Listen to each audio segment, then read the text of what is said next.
우리가 삶을 살아가다 보면 고난의 때, 또 어려움의 때를 직면할 때가 있습니다. 또한 하나님께서 맡겨주신 사명을 감당할 때에도 위기를 경험할 때가 있습니다. 하나님이 주셨는데도 불구하고 어려움을 경험할 때가 있다는 것입니다. 이 위기라는 단어의 한자를 보면 위태할 위자. 이 한자는 사람이 높은 곳에 위치한 벼랑 같은데 높은 곳에 위치해서 어려움을 겪고 있는 그것을 형상화한 그런 글자라고 합니다. 이 기자는 틀기, 기계 기자로 이것은 화살을 쏘는 쇠뇌의 방아쇠를 말하는 것이랍니다. 화살을 쏘면 어떻게 됩니까? 멀리 날아가게 됩니다. 이처럼 어떤 상황에서 그 다음 상황으로 변화되는 것을 의미하는데, 쉽게 말해서 위기는 위험한 상황이지만 지혜롭게 대처하면 새로운 상황을 맞이할 수 있는 기회가 될 수 있다는 그런 표현입니다. 지난 몇 개월 동안 저와 저희 가정에 약간의 위기가 있었습니다. 그런데 그 위기 가운데 하나님께서 뜻하신 것이 있음을 경험했고, 또한 위기가 지나자 하나님께서 말씀하고자 하시는 것이 무엇이었는지, 또한 저에게 원하시는 것이 무엇이었는지를 분명하게 깨달을 수 있었습니다. 이처럼 우리 믿는 성도들에게 고난은 아픔의 또 고통의 시간이 아닌 축복의 시간임을 믿으시기 바랍니다. 또 위기 때 하나님께서 그 위기를 기회로, 통로로 역사하실 줄로 믿습니다. 그러한 은혜가 저와 여러분 가운데 있기를 간절히 소망합니다.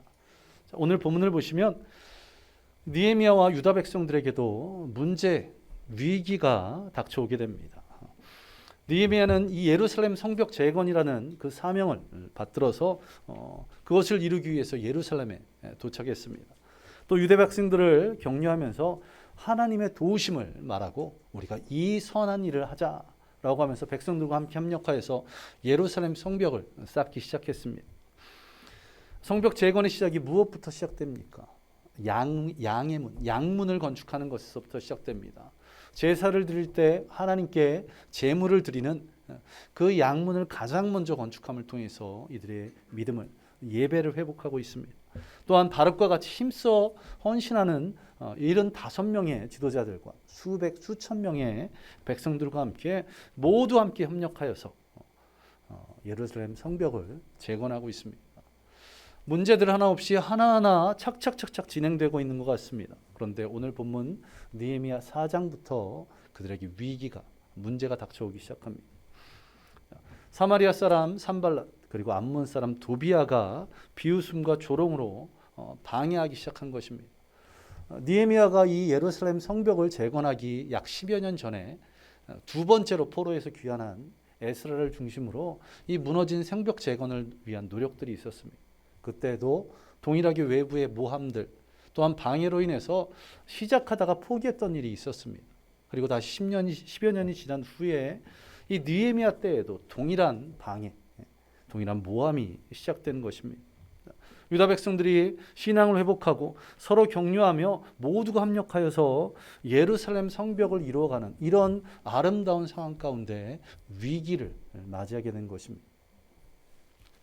먼저 1절을 보시기 바랍니다. 오늘 본문 1절을 보시면 사마리아 총독인 산발랏이 예루살렘 성벽이 재건된다는 소식을 듣고는 분노합니다. 그리고 그가 비웃으면서 자신의 뜻을 이스라엘 백성들에게 전하는 것을 보게 됩니다. 2절을 보시면 5가지의 질문을 하고 있습니다. 이 5가지의 질문을 자세히 하나하나 살펴보면 그냥 비웃거나 조롱하는 정도에서 그치는 것이 아닙니다. 하나하나의 질문들이 유다 백성들이 참지 못하게 격동하는 그런 내용들을 담고 있습니다. 유다 백성들이 분을 참지 못하고 먼저 공격하도록 아주 고도로 계산된 정치적인 계략을 지금 이 산발랏이 행하고 있는 것입니다. 산발랏이 왜 유다 백성들을 이렇게 도발하고 있을까요? 지금 산발랏은 사마리아 백성들 또 여러 자신과 함께하는 사람들 군대와 함께했다고 말하고 있습니다. 지금 이스라엘 유다 백성들은 자신을 지킬 성이 없는 상황, 그냥 공격하면 될 터인데 그렇게 하지 않고 유다 백성들이 먼저 공격하도록 도발하고 있는 이유, 무엇 때문입니까? 전에 보았던 것처럼 느헤미야 2장을 보시면 느헤미야가 예루살렘 성벽 재건을 위해서 아닥사스다 왕이 여러 것을 구했습니다. 그리고 구하는 것을 다 허락받고 자신이 구하지 않았던 것도 허락받는 것을 보게 되는데, 그것이 무엇이냐면 바로 군대 장관과 마병들, 왕의 근위 기병들이었습니다. 이 군대 장관과 근위 기병들의 역할은 무엇이었습니까? 누군가를 공격하는 것이 아니라 느헤미야를 보호하고 지키는 역할이었습니다. 사마리아 사람들이 아무리 군대가 있고 산발랏이 아무리 권세가 있어도 지금 바사 제국, 당대 제국인 바사 제국의 속국일 뿐입니다. 왕의 근위 기병을 향해서 공격을 할 수가 없습니다. 그렇기 때문에 먼저 유다 백성들을 도발해서 그들이 흥분해서 먼저 사마리아를 공격하도록 명분을 쌓고 있는 정치적인 계략을 하고 있는 것입니다. 그가 무엇이라고 도발하고 있습니까?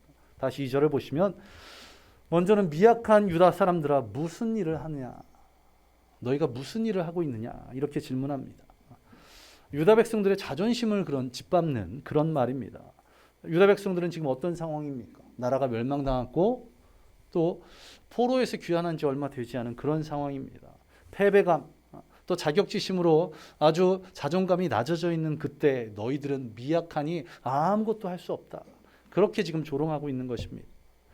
성벽을 다시 세운다는 것, 그것은 도시를 다시 일으켜 세우는 것이고 더 크게는 나라를 일으켜 세우는 그런 의미입니다. 그러기 위해서는 지금 유다 백성들은 인구도 적고 자원도 없고 또한 대단한 영웅들이 있는 것이 아닌 그런 상황이었습니다. 이런 미약하기만 한 너희들은 아무것도 할 수 없을 것이다라고 조롱하고 있는 것입니다. 또한 다음으로 스스로 견고하게 하려는가, 이렇게 묻고 있습니다. 이 질문은 너희가 성벽을 쌓는다고 이렇게 말하는 것입니다.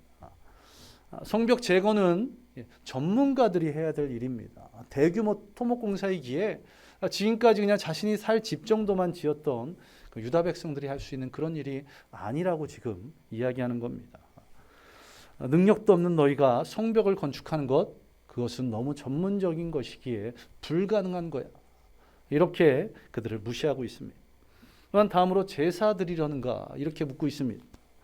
이 질문은 유다 백성들의 믿음을, 신앙심을 공격하는 것입니다. 지금 신앙 회복을 위해서 양문을 가장 먼저 건축했던 유다 백성들이었습니다. 그런데 그들을 향해서 무엇이라고 말하고 있습니까? 너희는 능력이 없기에 그렇게 제사만 드리고 기도만 하고 있는 거예요. 성벽을 건축할, 재건할 전문적인 능력이 없기에 그냥 하나님께만 구하고 있다고 조롱하고 있는 것입니다. 또 다음으로 하루 만에 일을 마치려는가, 이렇게 말하고 있습니다. 이 질문은 성벽 재건, 이것은 아무리 간절한 마음, 또 아무리 큰 믿음이 있어도 하루 이틀 만에 끝낼 수 있는 것이 아니다. 오랜 시간과 많은 물자와 많은 인력이 필요한 것인데 지금 너희들은 지도자인 느헤미야의 꼬임에 빠져서 착각하고 있는 것이라, 느헤미야와 또 유다 백성들 사이를 이간질하고 있는 그런 말입니다. 마지막으로 불탄 돌, 그것을 흙무더기에서 다시 일으키려는가, 이 질문은 모두 다 무너진 성벽, 그것을 너희들은 결코 다시 세울 수 없다고 말하고 있습니다. 그런데 이것은 잘못된 정보에 기인한 사실 무근의 말입니다. 지금으로 말하면 가짜 뉴스인 거죠. 예루살렘 성벽은 주춧돌도 남지 않고 다 무너진 것이 아닙니다. 허물어지긴 했지만 아직 기초는 남아 있었습니다. 그리고 군데군데 온전히 다 무너지지 않은 성벽들이 존재했었습니다. 이스라엘 백성들이 아무리 열심히 했다고 하더라도 완전히 무너져 있는 성벽을 단 52일 만에 건축한다는 것, 불가능한 일이었습니다.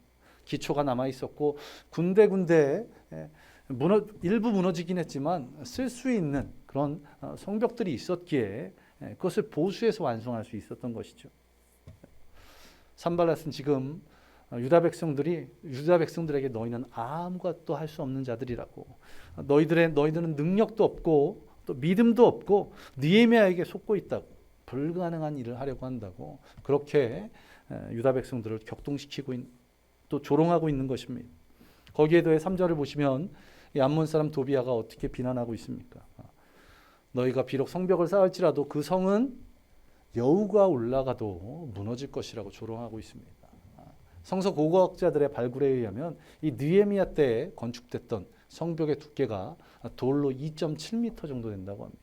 돌로 2.7m 정도면 여우가 아니라 코끼리, 더 큰 공룡이 올라가도 멀쩡할 그런 것이었습니다. 이 산발락과 도비아는 유다 백성들을 격동하기 위해서, 도발하기 위해서 아무런 근거도 없는 그런 말들을 계획적으로 지어내서 유다 백성들을 시험에 들게 하는, 또 느헤미야와 이간질을 하고 시키는 그런 것입니다. 우리가 분노하게 될 때는 어떤 때인가요? 삶의 경험들을 뒤로 돌아보면 누군가에서 부정적인 말을 들었다. 이런 것도 분노하게 되지만 정말 화나는 경우는 누가 나를 무시했다고 느껴질 때, 또 누군가 나를 아주 계획적으로 안 좋은 일을 행하려고 했을 때, 그럴 때 분노하게 됩니다. 지금 산발락과 도비아가 바로 그렇게 하고 있습니다. 계획적으로 이스라엘 유다 백성들을 도발하고 있고 계획적으로 무시하고 있는 그런 것들입니다.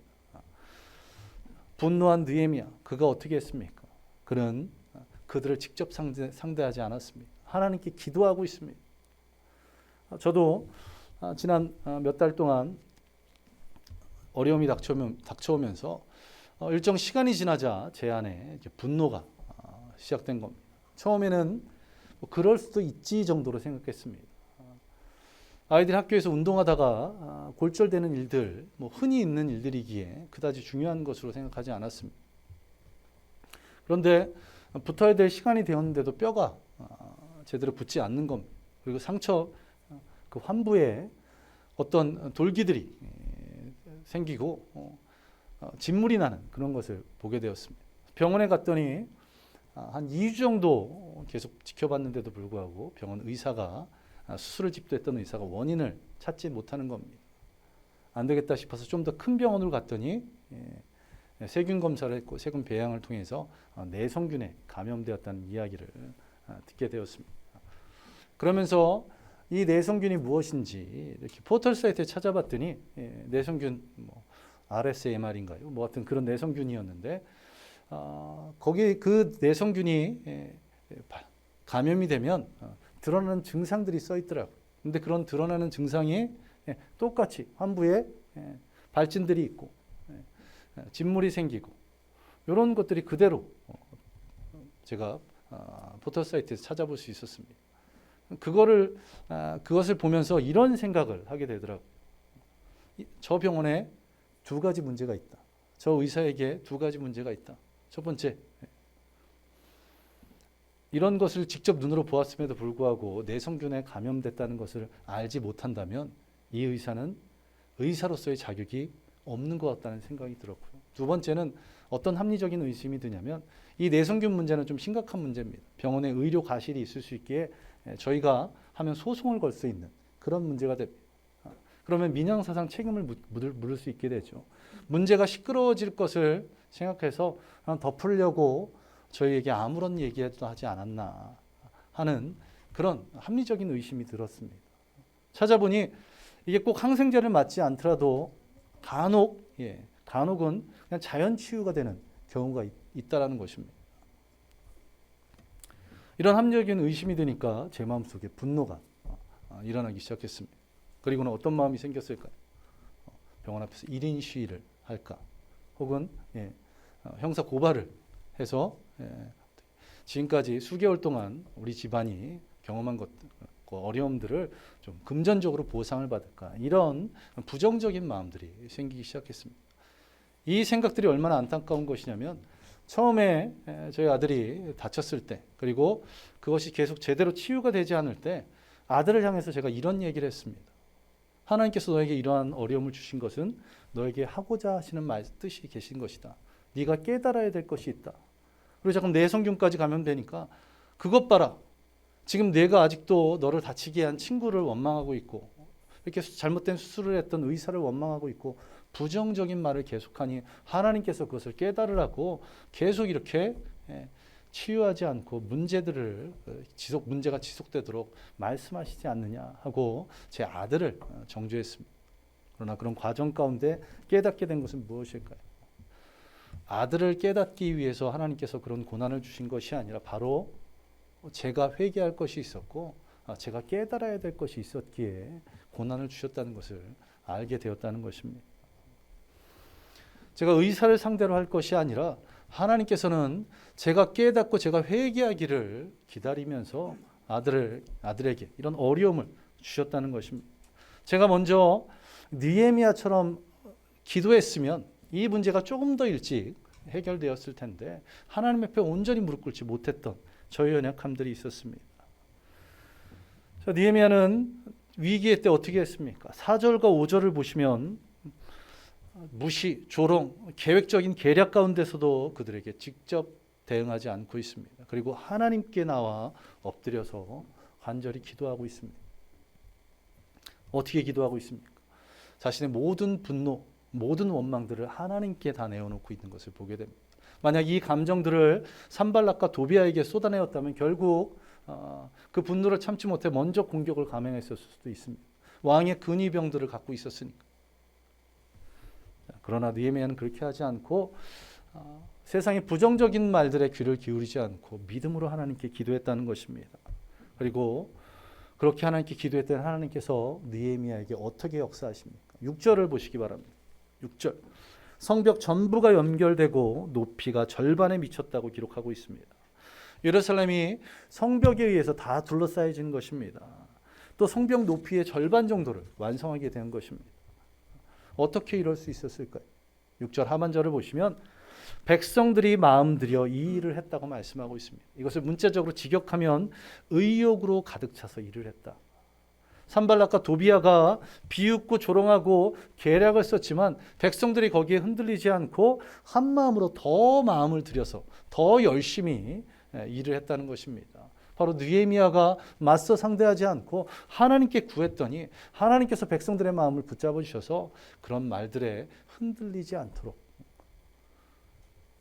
백성들을 선한 길로 인도하신 것입니다. 적의 침략에 대응할 수 있는 최소한의 안전장치가 마련된 것입니다. 하나님이 이를 감당할 때 때로는 이 산발락과 도비아처럼 우리를 비난하고 조롱하는 그런 무리들이 있을 수 있습니다.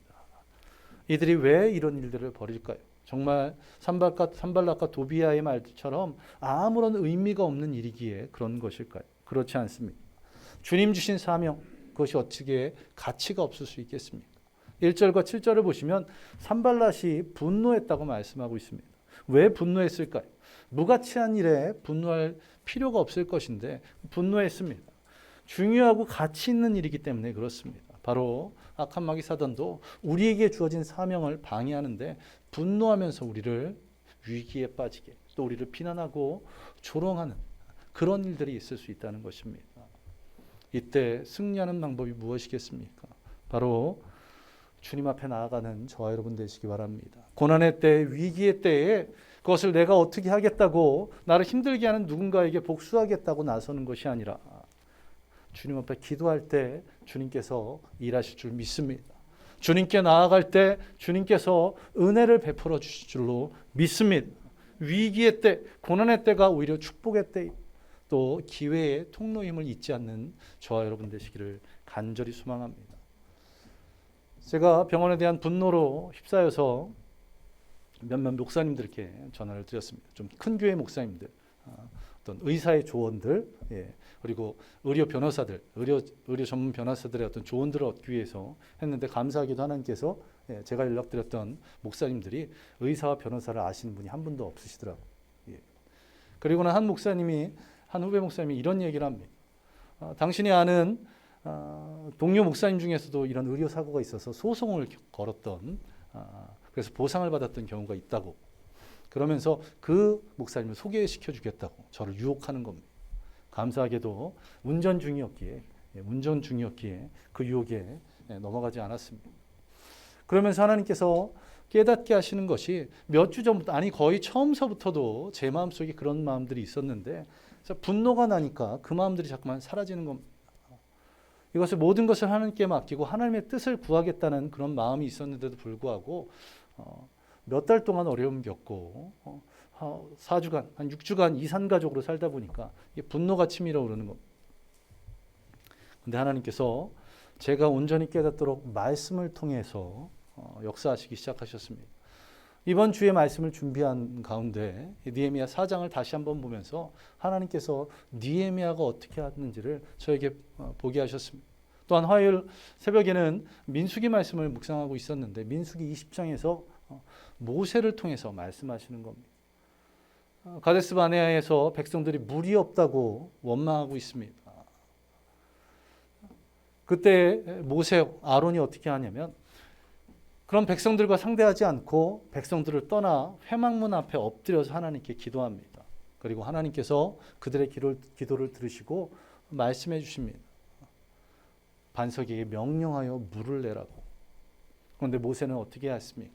민수기 20장 댁에 가셔서 보시면 그가 이 반역하는 자들아라고 백성들에게 분노를 표하는 것을 보게 됩니다. 그리고는 하나님 말씀대로 명령하는 것이 아니라 지팡이 들어서 반석을 2번이나 두드리면서 하나님의 일을 하는 것을 보게 됩니다. 그때 하나님께서 모세를 책망하시고 내가 하나님의 영광을 가렸다고, 내가 믿음이 없다고 하면서 모세와 아론은 그 약속의 땅에 들어가지 못하게 됩니다. 그런 모습을 보면서 이 두 민수기 말씀과 이 느헤미야 4장 말씀이 저에게 확 오는 것입니다. 이미 이런 마음을 가졌었는데도 불구하고 내가 왜 방황하고 있을까? 화요일 오후에 제 처와 전화통화를 했습니다. 우리 가정의 문제이기에 저 혼자 응답받았다고 확 결정하면 그건 어리석은 남편이 되겠죠. 처의 생각을 물어봤습니다. 그러면서 하나님께서 이미 나에게는 응답을 주셨다. 그리고 그 응답이 말씀으로 주셨다. 이 느헤미야 4장 말씀과 민수기 20장 말씀을 통해서 그렇게 이야기했더니 저희 처가 자신은 처음부터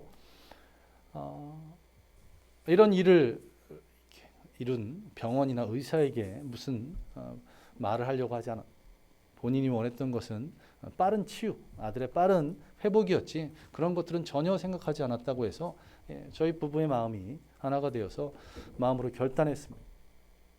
이 모든 일이 약간의 분노는 있지만 하나님께서 말씀하고 계시기에 그들과 직접 상대하지 않고 모든 것을 하나님께 구하겠다고.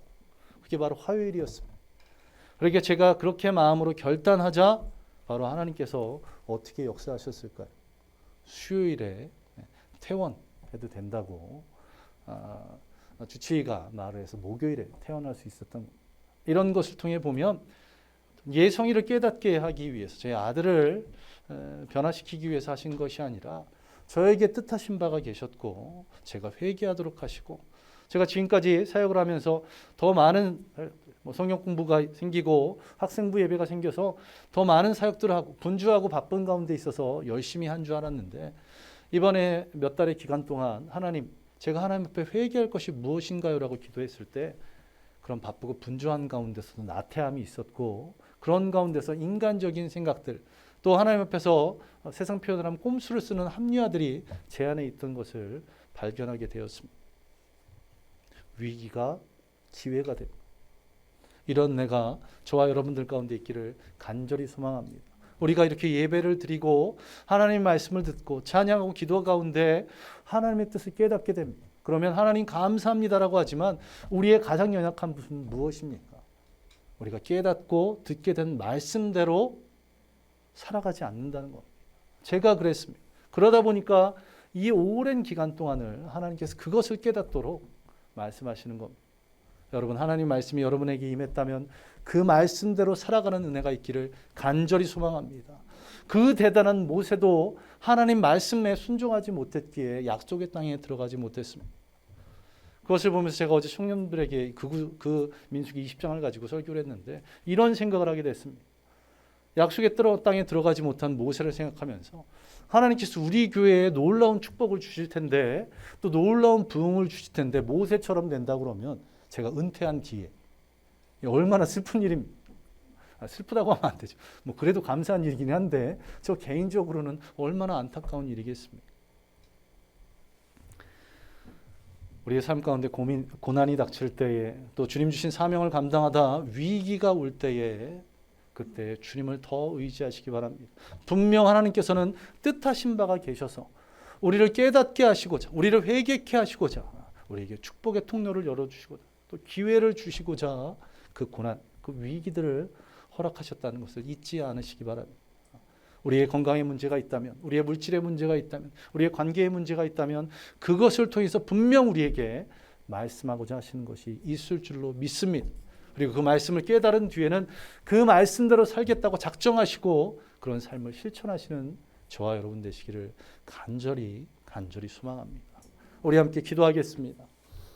하나님, 우리에게 믿음 주시옵소서. 고난 때에 낙심하지 않고, 건강의 문제로, 물질의 문제로, 관계의 문제로 아파하고 쓰러지지 않고 믿음으로 하나님 앞으로 나아갈 수 있도록, 믿음으로 기도할 수 있도록 아버지 하나님, 오늘 이 시간 우리에게 허락하신 이 은혜로 우리에게 믿음 달라고 우리 함께 기도하겠습니다. 기도합니다. 아버지 하나님, 이 시간 간절히 소망하오니 주님 역사하여 주시옵소서. 우리의 삶 가운데 고난이, 우리의 삶 가운데 위기가 닥칠 수 있습니다. 주님 주신 사명 감당하는 가운데서도 누군가 나를 비난하고 조롱할 수 있습니다. 아버지 하나님, 그러나 그런 가운데서도 우리가 그것을 직접 상대하는 것이 아니라 세상의 부정적인 말들에 귀를 기울이고 아버지 그것으로 인해서 낙심하고 낭망한 것이 아닌 여호와 하나님께 간절히 구하게 하여 아버지 그것을 직접 상대하지, 아버지 주님께 기도할 수 있는 믿음 주시옵소서. 아버지 하나님, 내가 사람의 생각으로 아버지 부정적인 말에 귀를 기울여 쓰러지고 넘어지지 않고 오직 주님 주신 믿음으로 주님께 기도할 줄 아는 그런 믿음의 성도들 되게 주여 인도하여 주시옵소서. 주님, 그 기도를 통해서 주님의 뜻하신 바를 깨닫게 하여 주시옵소서. 주님께서 왜 이런 고난을 주셨는지 그것을 아버지 하나님 그 뜻대로 살아갈 수 있도록 주님 인도하여 주시옵소서. 이런 귀한 믿음들이 우리 가운데 있기 원합니다. 삶의 문제들로 인해서 넘어지고 쓰러지지 않도록 주님의 강한 손으로 붙들어 주시고 인도하여 주시옵소서. 그리하여서 우리 삶 가운데 그 고난이 축복이었습니다. 그 위기가 기회였음을 우리가 온전히 깨달을 수 있도록 주님 역사하시고 인도하여 주시옵소서. 주님 역사하심을 믿으며 이 모든 것 예수님 이름으로 기도드리옵나이다.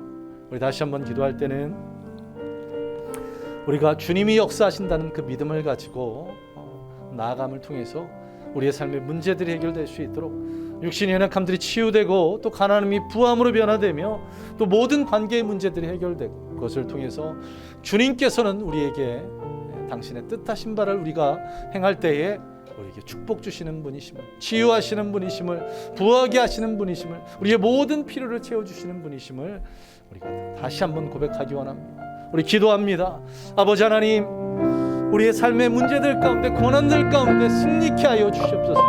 우리 삶의 문제들 가운데 주님 우리에게 믿음 주셔서 주님께 더 간절히 기도하고 또한 그 가운데 주님 말씀대로 살아가 결단하고 작정한 하나님께서 우리의 삶 가운데 역사하시는 분이심을, 은혜 베풀어 주시는 분이심을 온전히 경험할 수 있도록 주님 역사하여 주옵소서. 우리의 삶의 모든 문제들 가운데서 아버지 느헤미야가 했던 것처럼 또한 모세가 했던 아버지 하나님, 원망하는 자들, 또 불평하는 자들, 또 조롱하고 비난하는 자들을 직접 상대하는 것이 아니라 사람을 상대하는 것이 아닌 여호와 하나님께 모든, 내가 비록 분노하고 또 아파할지라도 그 모든 분노와 아픔들을 다 주님께로 기도함으로 쏟아놓을 수 있도록 아버지 하나님, 그래서 하나님께서 어떻게 역사하시는지를, 하나님께서 어떤 은혜를 베풀어 주시는지를 아버지 하나님 제가 삶 가운데 경험할 수 있도록 주님 역사하여 주시옵소서.